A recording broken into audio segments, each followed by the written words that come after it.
Well, good evening, everybody. Welcome to Unpacked. I'm so excited about this. I've been so blessed by Pastor Joe's Unpacked, the last couple that he's done, and I'm so blessed to be able to do this Unpacked tonight.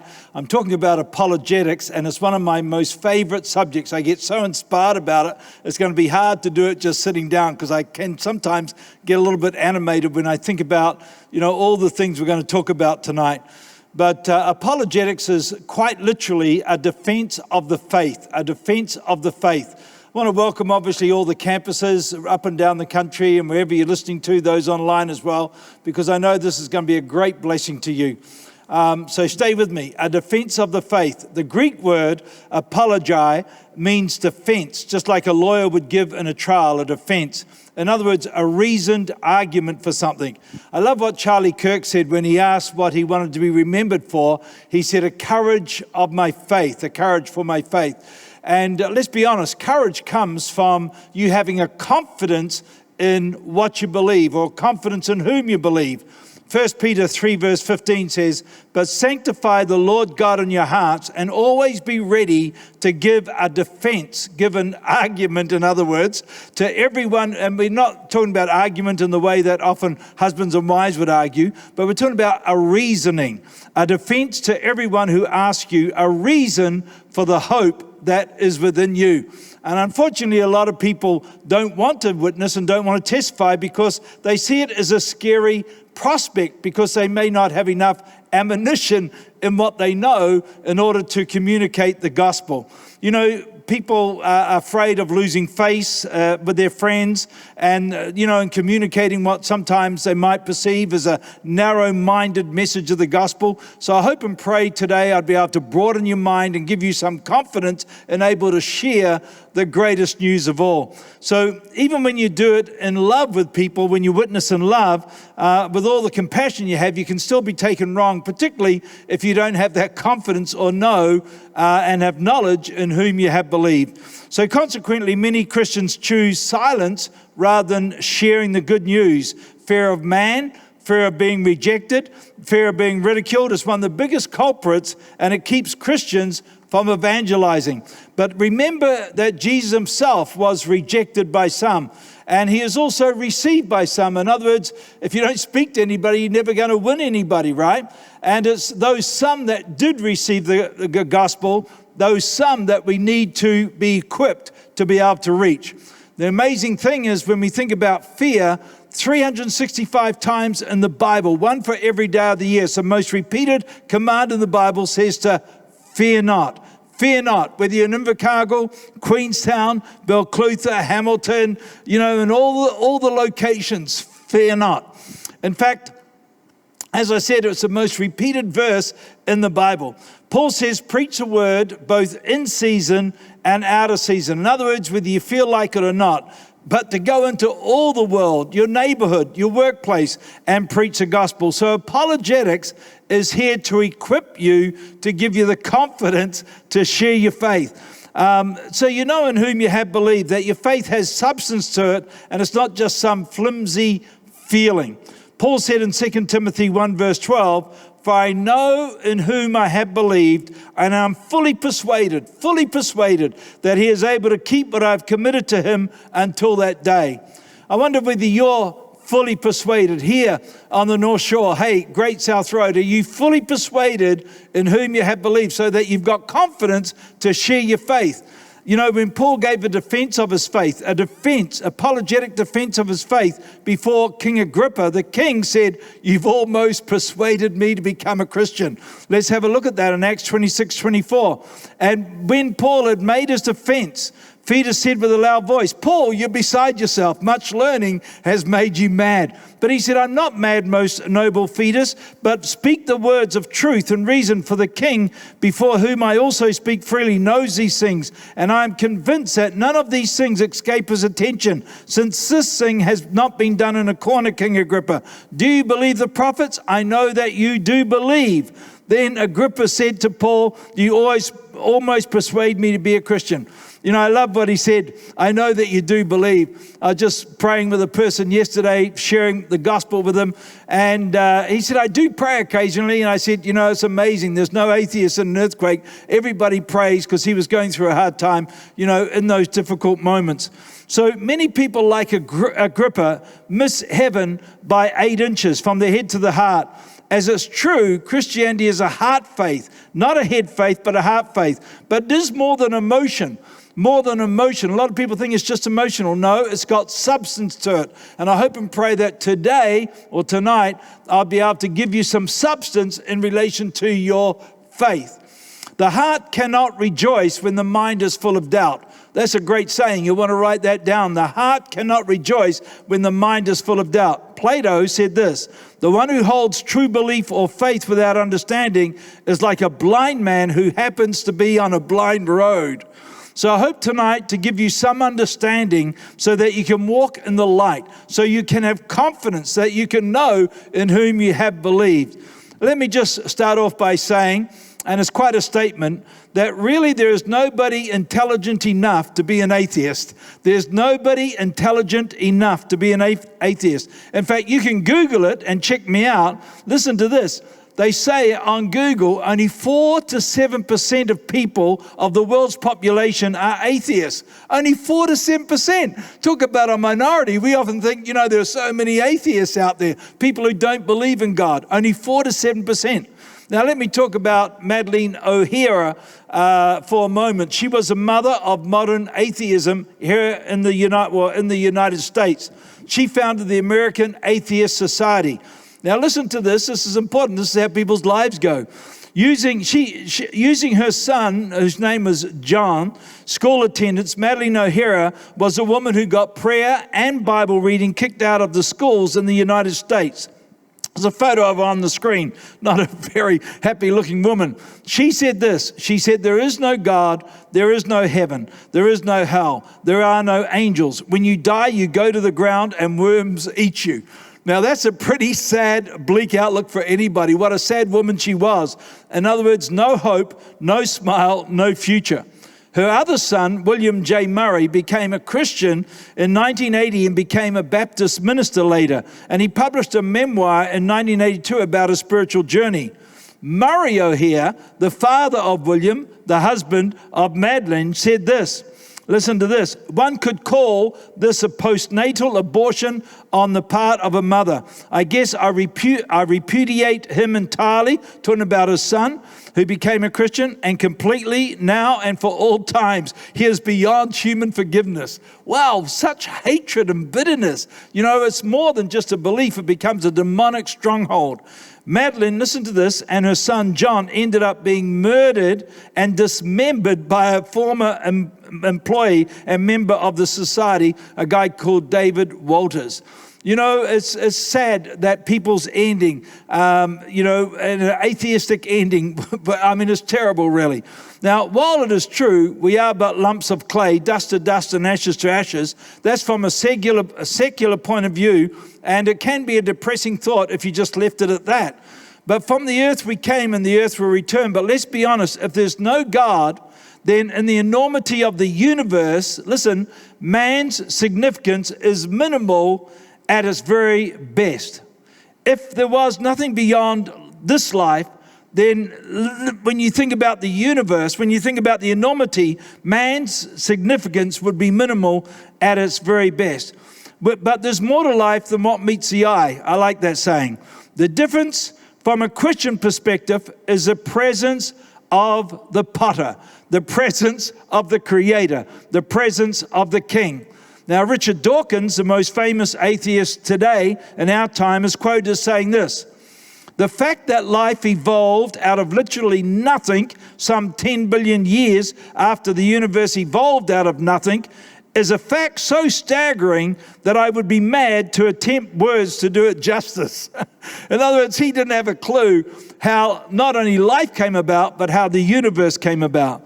The psalmist was so right when he said, the fool says in his heart, there is no God, in Psalm 14. In fact, I heard Richard Dawkins being debated and was asked, where did he think that man came from? And he said, oh, I don't know, maybe aliens brought man to earth. I mean, hello. His brother actually became a Christian. But another atheist, Anthony Flew, who was once the world's most famous atheist before Richard Dawkins, in 2004, he shocked the world by turning his back on atheism. And he said this, the integrated complexity of life, which is far more complex than the physical universe, can only be explained in terms of intelligent source. He went on to say that Christianity is the most persuasive argument. In short, there must be a creator. Wow. You know, as I've said before, and I've often said, there's no atheist in an earthquake. When the chips are down, people do pray. But you don't want to be praying like Buddha. When he asked what he was doing, he said, I'm praying to nobody about nothing. Baha'i religion says all religions are the same. All roads lead to Rome. Well, you could ask yourself then, why start another one? You know, agnostic, which means ignorant, say that God is unknowable. But really, when you think about it, how can one ask that if he does not know that God exists? Some say you can't be sure of anything, that there are no absolutes. Well, you want to just turn around and ask them, are you absolutely sure? Some people say just do what you feel. If it feels good, do it. I'm sure you've heard that before. What you want to do, no, I don't encourage you to do it, but put a gun to the head with your finger on the trigger and ask him to repeat it. I'm joking, of course. But to prove God exists is a lot easier than to prove that he does not exist. Yet I understand that you cannot prove God rationally. In other words, he's not going to appear to you like genie in a bottle. He's above that. Although God has appeared to man, we see that appearing to Abraham, etc. But God is invisible to man, but that does not prove that he does not exist. We have a number of invisible things that we believe in. You try putting your finger in an electricity socket and see what happens. You can't see electricity, but you can feel its existence. You can't see the wind, but you can feel the evidence of the wind. The next question people ask, well, if there is a God, where did he come from? Now, you may be thinking that down in South Canterbury there. If there's a God, where did he come from? You know, but that's a human level question. To try and explain God, even eternity, and we'll talk about some of these things in human terms, literally as an impossibility. He's always been there and he always will be there. Let me just mention about eternity just for a moment, because if you thought about it, and you're on a spaceship traveling through space, just past our solar system, which is very small, by the way, past our Milky Way galaxy, which again is small on a cosmic scale, past the trillions of other galaxies, would you come to an end? Now, if you sit there, and I've sat there in times past, I don't bother today, but you sat there and you try to imagine that, you think, okay, you'll come to an end. But if so, what's at the end? Is it a brick wall? And if it is a brick wall, what would be behind the brick wall? In other words, you can start to kind of loop out in your mind and start to lose it a bit. So you just got, because your mind is not built to cope with it.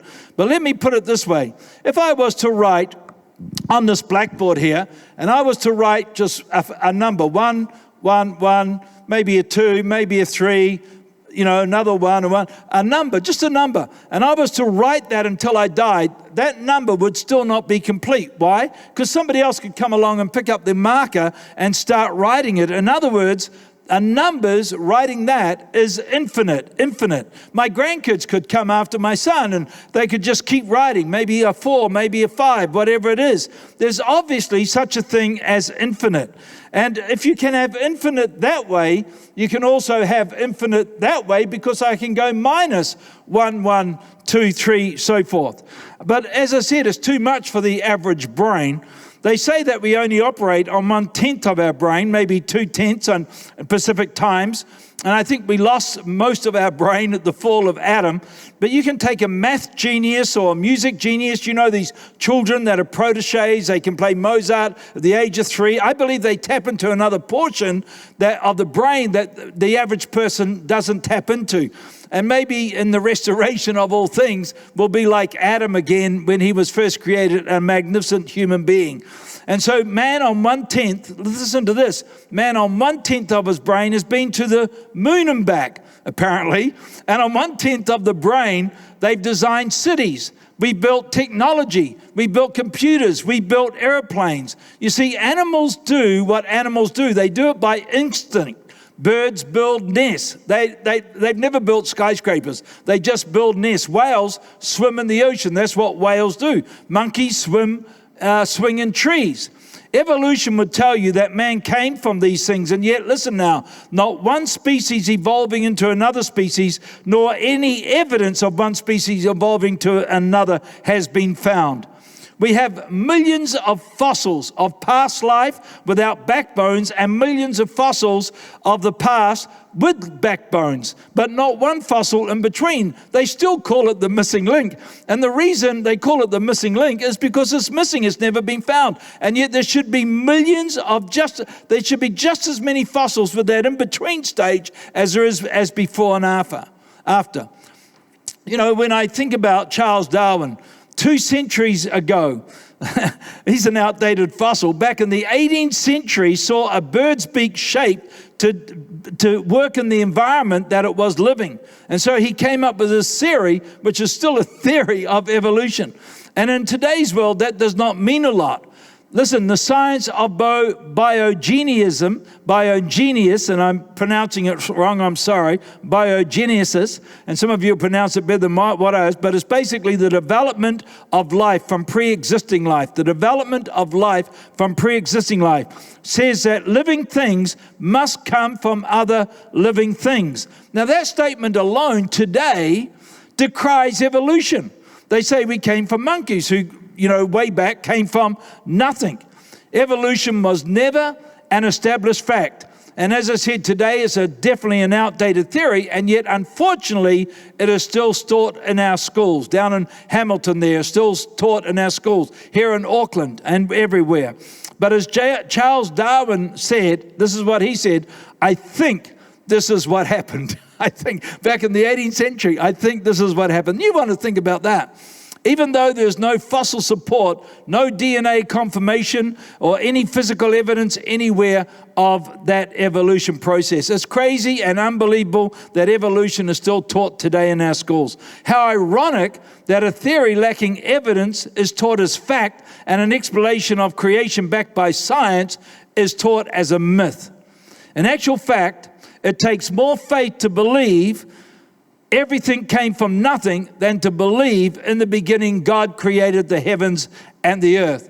That is why many scientists from NASA, Langley Research Center, as well as PhDs from Harvard, Princeton, Yale, and so forth, have all signed a statement that says we are skeptical. This is a modern statement. We are skeptical of the claims and the ability of random mutations and the natural selection to account for the complexity of life.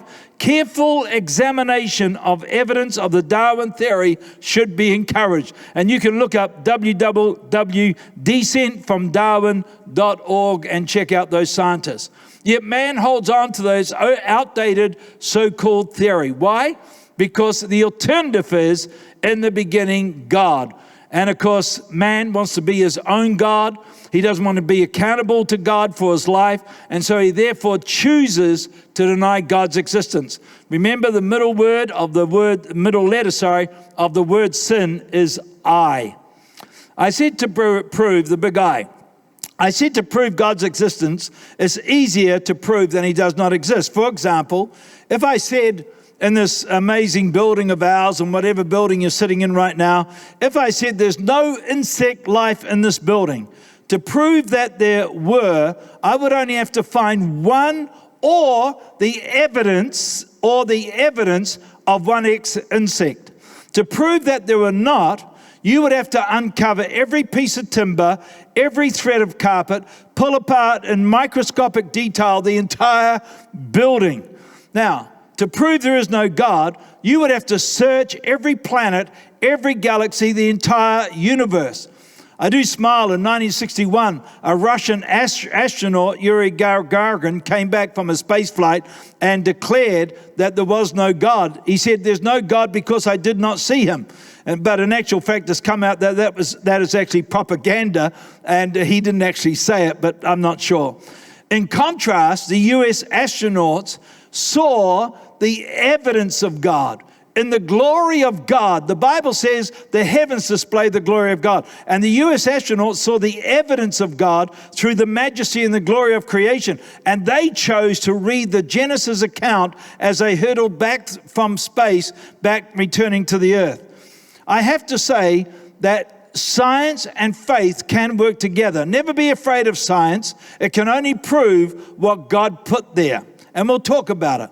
Science starts with a problem, suggests a hypothesis, tests it, and comes to a conclusion. Now, the only problem with science is that too often they come to a conclusion too soon. In other words, science works with limited facts, limited knowledge, and limited time. Back in the 50s, 60s, science was very limited compared to what we have today. When I was growing up, for example, and the popular opinion is that you could not have both science and religion as they oppose one another. Now, sadly today, many people have not moved on, but science has moved on. The scientific world has moved on. And in discovering that the world is far more complex than what they thought, even back in the 50s and 60s, the majority believe in some form of intelligent design today. This is a very common acceptance among the scientific community, as they know that all of creation could not have come into existence by itself. Scientists that are and were Christians, let me give you a couple of them, by the way. Sir Isaac Newton, one of the greatest scientists of all time, but he wrote more about God than science. Lord Kelvin, Pascal was a mathematical genius, and he said everyone has a God-given vacuum that only Christ can fill. Of course, Billy Graham took up that statement in many of his crusades. Louis Astral, James Simpson, Francis Bacon. Some of you would have heard of these. Sir Karl Popper, who Peter Meadow said was incomparably the greatest philosopher of science that has ever been. Karl Popper stated, evolution is not a scientific fact, but a metaphysical philosophy. He fills half a column in the International Who's Who with his scientific achievements. Wow, these people are geniuses, and they believed in God. And many other scientists, also intellectual people who were atheists, who set out to prove or disprove the Bible, and in doing so turned to Christ. Malcolm Muggeridge was one of them. C.S. Lewis was another. Dr. Simon Greenleaf, he lived in 1783 to 1853, one of the principal founders of the Harvard Law School. Sir William Ramsay, a Nobel Peace Prize peace winner in chemistry. These people were once atheists. They turned to Christ. Lee Strobel. Let me give you a quote of Lee Strobel's from a study Bible that I had, but he said this. He said, after 2 years of investigating the scientific evidence of a creator and the historical evidence of Jesus, I realized that my biggest objections had been quieted. And I found myself chuckling at how the tables had been turned in the light of the convincing facts that I learned. The great irony is this. It would require much more faith to maintain my atheism than to trust in this Jesus of Nazarene. I mean, these are intelligent people, right? Great minds like Sir Lionel Lucke. I love reading about these people because it gives us the confidence to know in whom we have believed. Sir Lionel Lucke lived in 1914 to 1997. He was born in British Guiana. He studied medicine before turning to law. He won the acquittal of 245 murder trials, earning him a place in the Guinness Book of Records as the world's most successful lawyer. In 1954, he was appointed to the Queen's Council in England and served as a judge in the Supreme Court of Ghana. He said this. Now listen to what he said. This is an intelligent person, way more intelligent than me. I say unequivocally that the evidence for the resurrection of Jesus Christ is so overwhelming that it compels acceptance by proof, which leaves absolutely no room for doubt. Wow. I mean, I don't know about you, but I could drop the microphone and go home right now. Unbelievable. Stephen Meyer, as a photo of him in the screen, he's a credible, highly credentialed scientist. He was speaking with Piers Morgan, and they were discussing how the unscientific theory of evolution now, and you can find that on YouTube, by the way. The Big Bang Theory. Why would that lend support to a theory of a God? The picture of the universe that has emerged is a universe that had a definite beginning and therefore requires some sort of external creator or cause. And that comes back to the idea of a designer of all this. Is your belief that the Darwin theory actually fails? I think it does fail. The idea of natural selection acting on random mutations and variations is now understood to lack the creative power to generate major changes in the history of life. Bill Gates said that DNA is like a software program, but much more complex than any we've ever devised. Remember, science works with limited facts, limited knowledge, and limited time. I mean, let's be honest, once even the scientific world believed that the world was flat. Yet the Bible, and there's still some people today, yet the Bible declares it's round, both in the book of Job and in the book of Psalms. One scientific community believed if you traveled more than 50 miles an hour, you'd suffocate to death. Do you know one rocket trip in 1990 to Saturn proved and disproved 28 beliefs that the scientific community held about Saturn? Just one rocket trip. If scientists had unlimited time, unlimited facts, and unlimited knowledge, it would be a different story. Now, for example, and I hope you can follow me on this one, if I was to put that right there, I'm going to ask you what that is. What is that I just wrote? Some of you will say it's a letter 1, because I did that number up there, obviously. Some of you would say it's a lowercase l. Some of you might say, no, he just drew a fence post. I mean, you'd have some might think it's an aerial on top of a roof. I mean, it could be anything. The truth is, we don't have enough data to make a clear deduction. So if in years to come, I was to come along and go like that, suddenly you've got some more data and you know what is. It's a 1 because now I've got a 10, right? So that stroke was a 1. But wait, I want to add some more data because now we've obviously gone on in life and we're beginning to discover more. So now I'm going to write iota. Now it's a word. So maybe those people who thought that was an L or an I have got that right because I haven't changed it. All I've done is added more data. But wait, there's more data yet. Now, if I was to add this, hope you can see it. I'm going to run out of blackboard. That's an S there. 10 tables. 10 tables. So now this here has become a 1 again instead of an I. All I've done is add more. So I could say we've come to the conclusion that there was a 1. But hang on. Now, I need to do this down here, let me just put this here if I can. Don't want to take too much time of it, but I'll get to my I in a minute. Or the 1, there it is right there in the middle of it. And I'm putting this word up again, tables. I won't be able to pronounce this word, but it is a word. So that there has now become an I again, right? So before it was a 1, maybe it was an aerial, but all we've done is added more data. And so as we add more data, we can discover actually what it was. I hope that makes sense. But if science had all the facts, it would never contradict faith.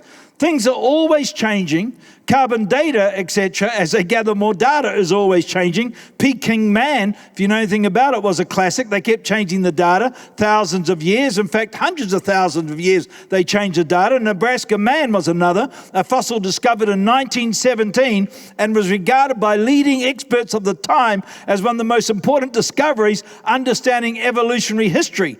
The only evidence for this anthropode was a single tooth, and it fooled the world for decades, and it turned out to be a pig's tooth. Hello, discovery of DNA. DNA was first discovered in 1869, whether you know this, by a Swiss physician named Frederick Machar, and I pronounce his name wrong, you can look it up, who isolated a new substance from the nuclei of the white blood cells and named it the nuclein. While Machar found the substance, it wasn't until 1953 that James Watson and Francis Crick discovered the double helix structure of DNA, the discovery of which they were often mistakenly credited with the initial discovery of DNA itself, but it goes back to 1869. Now, DNA is the building blocks of life, and DNA disproves the evolutionary theory. Initially, man said we must have come from chimps because they have the closest DNA to mankind. But I don't know whether you know it, bananas, I should have brought one along for you, bananas have 60% of our DNA. And let's be honest, even though some people are bananas themselves, but we don't have a lot of similarities, right? DNA is the building blocks of life. What DNA has shown is that we all do have in common history one man and one woman. One man, that's where we came from. I'm going to talk more about DNA later if we get to it, or maybe in part 2. So people say, and I go right back to one of my questions, so who made God? Where did God come from? My friend, that is asking an illogical question. It's like asking, what is the taste of blue? What is the taste of blue? It's an illogical question. Or another question, is the bachelor married? Is the bachelor married?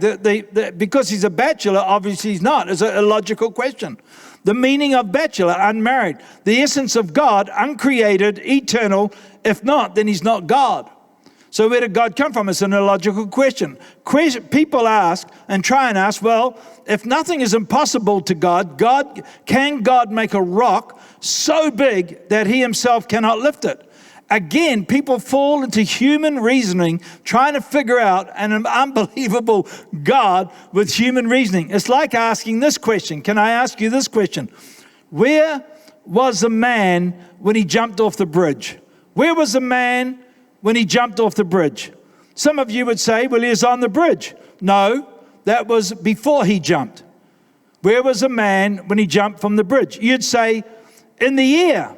No, that was after he jumped. Some of you might just say, well, he is beside himself. But in any case, so the thing is, people can try to bring trick questions to try to trap you. But there are other trick questions that you can bring up that trap them, because really you can't explain God in human terms. But you need to have confidence in whom you have believed. And just push back on people, because people are very arrogant and ignorant in a lot of factors. So likewise, when they say, where did God come from? He who was and is to come. He who was and he who is and who he is to come. He has always been there. He is there right now, and he always will be there. See, we live in time. God does not live in time. We only understand time, so we live in this paradox called time. But God invented time so you and I can have a yesterday, and we can put away our past sins. And today, every day is a new day. Hallelujah. His mercies are new every day. So I want to encourage you in relation to that. We're going to live in eternity. It's like a ring, really, like all the planets. I think it's amazing. All the planets are round. They're not triangles, they're not square. They're all round, and it's like that eternity, that ring of life. If you think man comes from nothing and man's destiny is nothing, then you've got to ask yourself, what is man in the meantime? Nothing. So a good test is this. Is it logical? Is it factual? And is it livable? Let me give you some thoughts and what I think are some great explanations. I want to tell you right now, and you can say this to people with all confidence, God is the best, and to be honest, the only explanation for the origin of the universe. So I want to ask you, these two options. There's only two options. Option one, in the beginning there was nothing, and out of nothing came something. In fact, everything came out of nothing. That's option one. And you got to ask yourself, how did that happen? You know, when I was at school, they taught me when I was at school that in the vastness of space, and we'll talk and try to explain how big the universe is, but they tried to tell me when I was at school, in the vastness of space, an atom appeared. An atom. We'll talk about atoms. I mean, it's amazing. An atom appeared in the vastness of space. In the vastness of space, another atom appeared. And now we've got two atoms floating around the vastness of space, and unbelievably, they found each other and collided. And now 13.8 billion years ago, everything just, they exploded and what we have today. Now, what they say now, of course, is they don't have this atom theory. What they say now, 13.8 billion years ago, the universe, all of a sudden, nothing out there, just heated up rapidly. Maybe gases, but just something heated up. According to the theory of the universe, it expanded from an extremely small substance. It got intensely hot and exploded. They called the Big Bang, of course. And then, when you think about it, this dense that just nothing just exploded. Nothing heated up rapidly and bang. And it's a Big Bang, obviously, a Big Bang. And gases, they might say, just heated up. But where did the gases come from? Now, interesting, when you Google AI, AI says this. While the estimate figure is very precise of 13.8, it's actually 13.787. I love it when I go on these, walk through the trees with some guide in some country and they say, 2 billion years ago or 636,000 years ago. And I often say to them, I thought it was 633,000 and it kind of trips them up because they say these things as if they're absolute facts. They weren't around 13.787 billion years ago to know this, but AI says we can use them more rounded 13.8 billion years for some simplicity. The term Big Bang was first used in the late 1940s by astronomer Fred Hoyle, and eventually it caught on in the 1970s. So it's a relatively new term. Now, you have to try and comprehend every planet. I want you to think about it. Every star, every galaxy, life itself. I mean, everything you've got to try to understand that it came out of that Big Bang. And you've got to try to reason and I want you to understand just how big space is. They say the observable universe is 93 billion light years in diameter. I know you won't get your head around that. The observable universe, 93 billion light years in diameter. 1 light year is 6 trillion miles or 10 trillion kilometers. So 93 billion times 10 trillion, I mean, the mind boggles. If you say it quick, it probably doesn't really matter. But of course, it's only what they can see. The universe, they say, has over 2 trillion galaxies, and they're still discovering them. Once upon a time, they thought this was our galaxy, just the Milky Way. It wasn't that long ago, they thought there was only 2 billion galaxies. Now they're up to 2 trillion galaxies. Now, as I said, remember mistakenly, they thought our Milky Way galaxy, when Huxley the guy who came up, Darwin, they thought that our Milky Way was the entire universe. Incredible. Beyond the universe, they say there's a cosmos. This is a brick wall theory. Beyond the universe, they say the cosmos is 250 times bigger than the universe. But how would they really know that? Who really knows? These are only theories. But get this, they say this, scientists say this, there are more stars in space than there are grains of sand on every beach in the world. Now, how they measure that, I don't know. But astronomers actually estimate there exists roughly, get this, 10,000 stars for every grain of sand on Earth. So how big is the universe? 10,000 grains of sand on the Earth for every star out there. I mean, incredible. Our Milky Way, once thought to have a couple of billion stars in it. They now are estimating between 100 and 400 billion stars just in our Milky Way, and at least the same number of planets. So just across our galaxy, our Milky Way, at the speed of light, which is 186,000 miles per second, or 299,000 kilometers a second, they used to say, and I used to say this quite emphatically, because I learned this, that it would take 100,000 years. Now I'm being told that it's going to take 200,000 years. It's changing again just in my small lifetime. 200,000 years just across our Milky Way at the speed of light. So with 2 trillion galaxies, let's be honest, it's pretty big out there. And coming back to those first 2 little atoms appearing out of nothing, no wonder they had to change the theory to what caused the Big Bang. And so all of a sudden, nothing kind of heated up, and bang, it created all the rocks. And it's a ridiculous notion that in the vastness of space, first of all, those atoms collided, and they figured that was an illogical explanation. So now, because atoms, now they've discovered are so complex, we'll talk about it, but they've discovered atoms are so complex, there's no way atoms could have just appeared out of nothing. But of course, even with the Big Bang Theory, that's what happened. All the trillions of planets and suns and moons appeared. So let's forget about the 2 atoms who miraculously just appeared by themselves and found each other. Without God, everything you see came into being. Mountains, rocks, not only that, rivers, oceans, fish, animal, insects. Not only that, but you and I. In other words, it's like dust to brains, atoms to atom, atoms to atom, particles to people. I mean, there comes up some pictures on the screen in relation to the size of planets. And look at the Earth and the size of the Earth compared to the sun. And then look at the sun and compared to these other planets they've discovered. And I won't take time to go through them tonight, but have a look at them, and just as they scroll through, just have a look at the size of some of these planets they've discovered out there. And you'll see how small Earth is and compared to it. It's unbelievable. Once, and I've got in my box here an orange.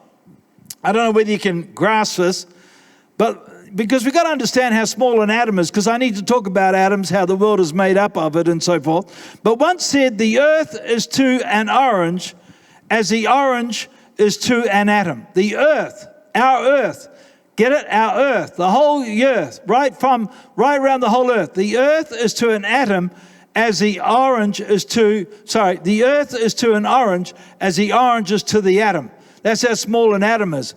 If you scaled up an orange to the size of the Earth, the atom would be the size of a grape. In fact, I got a cherry because I couldn't find a grape. If you scaled up the orange to the size of the Earth, the atom would be the size of a grape. Now remember this, you can fit in 1.3 million Earths into our sun. Now, the biggest star, Euryscity, and I pronounce it wrong so far, in our galaxy, is so big you can fit 5 billion suns inside of it. 1,700 times larger than the radius of our sun. And then there's a big dog, and again, I'd pronounce it wrong, Cangus mongoros. It's so big that the Earth, now listen to this, if the Earth was the size of a golf ball, I got a golf ball, if the Earth was the size of a golf ball, the star is the height of Mount Everest, which is 6 miles high. If the Earth was the size of a golf ball, the star that they found out there would be the star is the height of Mount Everest. So, that's beyond comprehension. Darwin did not know that. Huxley did not know that. So let's get back on track. In the beginning, out of nothing, you got the bang. You have everything. Now, that's option 1. I've just tried to explain how much is out there. I think it's a ridiculous option. Option 2, in the beginning, God created the heavens and the earth. Can I ask you, what takes more faith? What takes more imagination? What seems possible and which does not? I don't know whether you know it or not, but in Genesis chapter 1, verse 1 and verse 2, you've got the 5 elements of science: time, space, matter, power, and motion. Just in the first 2 verses, you've got the 5 elements of science. In the beginning, time. God created the heavens, space, and the earth, matter, and the Spirit of God, power, moved upon the face of the water. Motion, just in those first 2 verses. And it said in the order of creation laid out in Genesis 1, there are 5 divisions: man, beasts, birds, reptiles, and fish. Comparative anatomy has revealed that the proportion of brain weight to the spinal cord is man 33, beasts 4, birds 3, reptiles 2.5, and fish 2 to 1. 33 to 1, 4 to 1, 3 to 1, 2.5 to 1, so forth. The exact order how God created them. The other thing I want you to think about, the Big Bang. Let's be honest. The bigger the bang, the bigger the mess.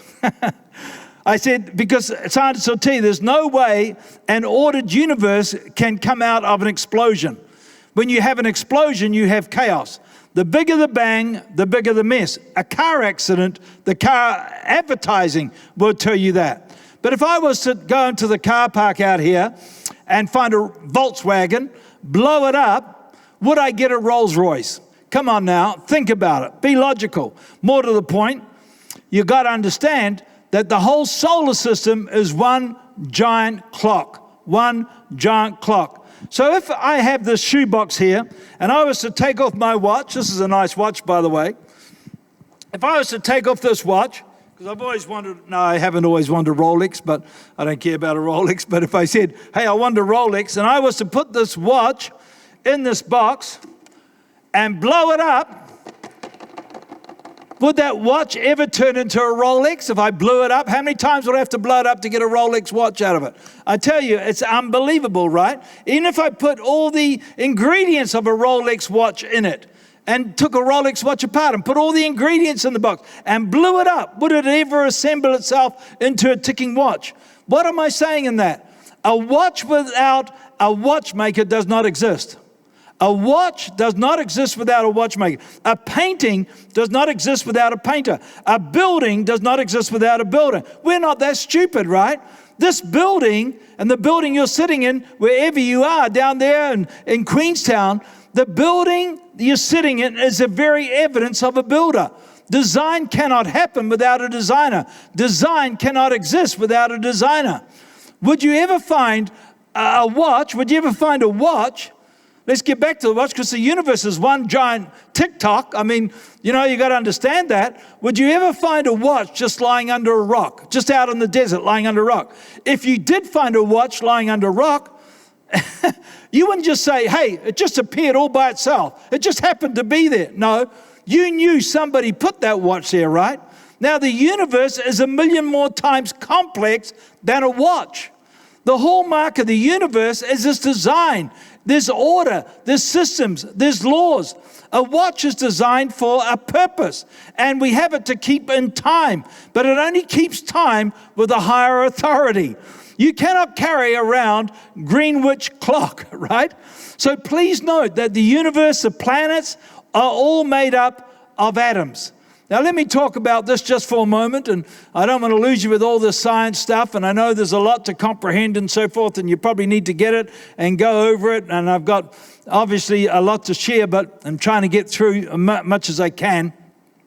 But they once thought the atom was the smallest thing, but now you have what they call quarks, and now they've got the discovery of what they call strings. But the strings is still just a theory. But there's a theory of strings.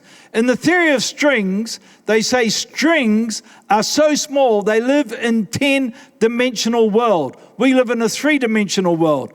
To explain the size of them, listen now, this is the scientific community. That's incredible what they can discover. They say the size as we know no longer exists. Size as we know no longer exists.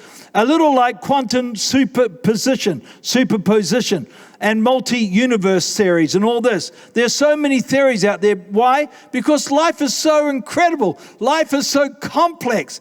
But for size sake, just to blow your mind, listen now. I don't know whether you can follow this. The universe to the earth, as the earth is to an atom, so an atom is to a string. I don't know whether you can follow that. But if the atom was the size, and I'll tell you how small an atom is in a moment, if the atom was the size of the universe, the string would be about the size of a tree. It's incomparable. And as I said, remember how small an atom is. Listen to this. And this is I don't know about you, but it just gives me so much confidence to talk to non-Christian people, because non-Christian people often just don't know what they're talking about. They haven't got a clue how wonderful life is, how complex life is. Just to count the number of atoms in one drop of water, just to count the number of atoms in one drop of water, it would take every human on the planet to count one per second for 20,000 years. In fact, I Googled it afresh just to make sure that I'm saying what is right. Google says this today: one person counting the number of atoms in one drop of water, Google says it would take one person 30 trillion years.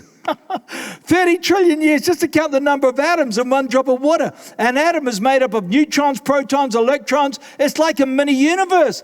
They thought it was once the cell was simple. Wow, there's so many atoms in a cell. We'll talk about it in a moment, but the atoms are so complex. Ernest Rutherford, who split the atom in 1919, although they say he only artificially did it, it led the way in 1932 to John Crockford and Ernest Walton. Ernest Rutherford was a New Zealander, by the way.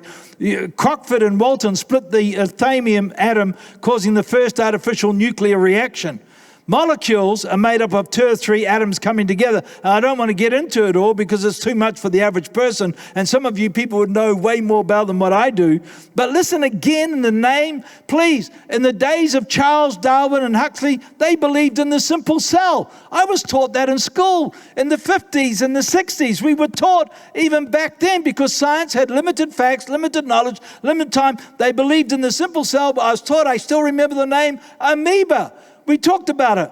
A single cell organism, they said, which all life flowed out of. Now that simple cell, they declared, but today we know that the cell is by no means simple. And listen. There are trillions of atoms in one cell. Again, listen. They once thought there were 50 billion atoms in a cell. That's what they said, 50 billion. Today, the estimate is around 100 trillion atoms in a cell. I mean, this is common scientific estimate. Comparison. There are more atoms in a single human cell than there are cells in the human body, which has, by the way, 37.2 trillion cells. There are more atoms in one single human cell than there are cells in the entire human body, which is 37.2 trillion. The cell is made up of a plasma membrane. Some of you will know this, the doctors, the outer boundary, the nucleus, which contains a genetic material, and the cytoplasm, and I'm probably not pronouncing it right. But I love to talk about the flagella. It'll come up on your screen. This is just one part of the cell. There's a piece called the flagella.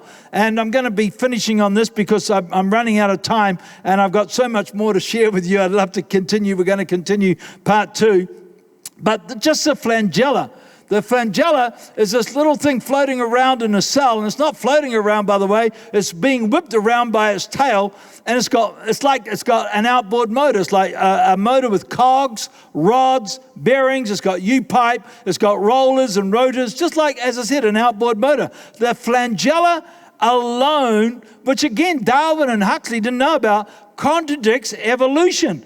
It contradicts the involvement of the cell, because all the working parts, they need to be operating together for the cell to exist. Without one part, the cell could not evolve. Our human body is made up, I said, of trillions of cells. Each cell has 100 trillion atoms. So the Bible says, not only the heavens display the glory of God, but you are fearfully and wonderfully made.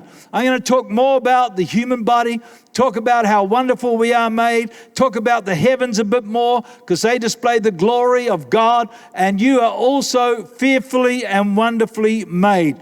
Darwin, the outdated fossil, which was way before the Hubble telescope, by the way. As mentioned, they thought our galaxy was the universe. Huxley, the early champion of evolution, said this: whatever the point of evolution, or wherever it leads to, we will believe it. In other words, it was a religion. It was not a scientific thing, it was a religion. Because they didn't want to believe in God, they wanted to believe that we came into being some other way. But logic says this, that nothing can come out of nothing. And so, as I said before, there hasn't been one observation of evolution of one species moving into another species. If it was true, we'd be seeing it today. And there's not one fact that has ever been recorded. So let me say, what chance is there that the world appeared by chance? No chance.